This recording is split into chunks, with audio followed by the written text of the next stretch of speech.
At Compass CHC, we've recently encountered a rise in the number of clients and potential clients contacting us reporting issues surrounding clinical commissioning groups not adhering to the national framework for continuing healthcare funding.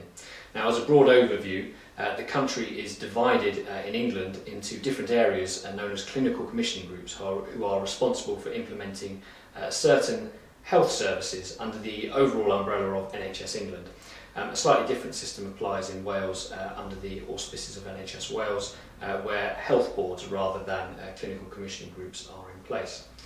Now, where it's the case that a clinical commissioning group is not following the national framework for continuing healthcare funding, that can present a number of issues. So research has been undertaken to determine exactly what extent this problem is running to.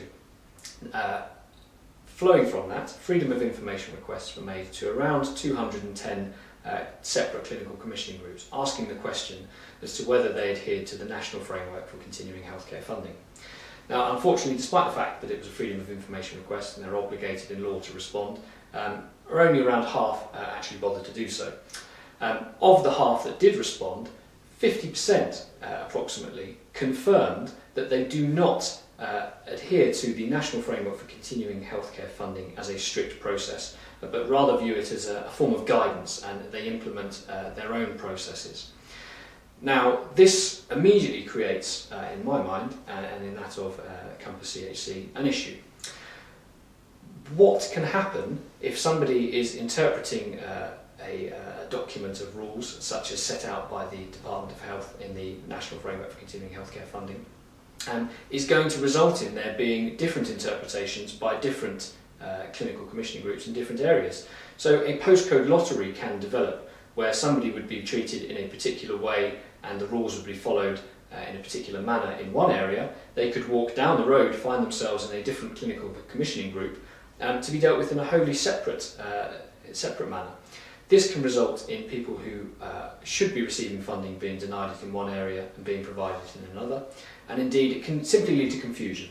Now, we in this country have a national health service. The Department of Health has created the national framework for continuing healthcare funding, and it is our view that it's wholly inappropriate that that is not interpreted in exactly the same manner across England by each clinical commissioning group, for the simple fact that if it was intended to be viewed in any other way, why would the Department of Health and NHS England have created this document?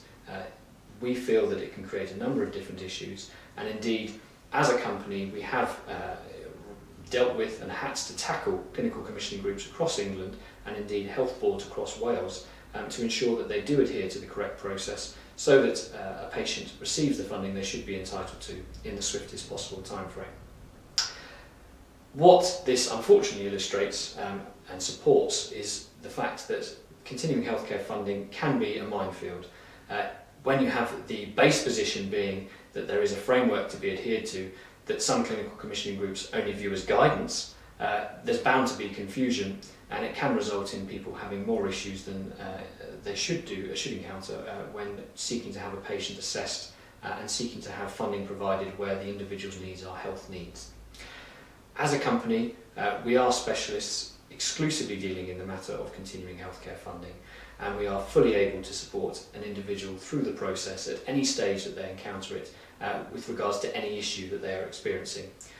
Incorrect interpretation of the national framework by the patient's particular clinical commissioning group would be one such example of where we can assist.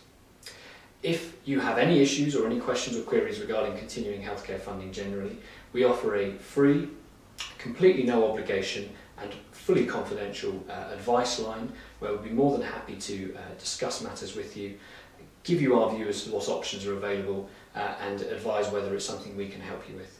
We can be contacted by phone on 0121 227 8940.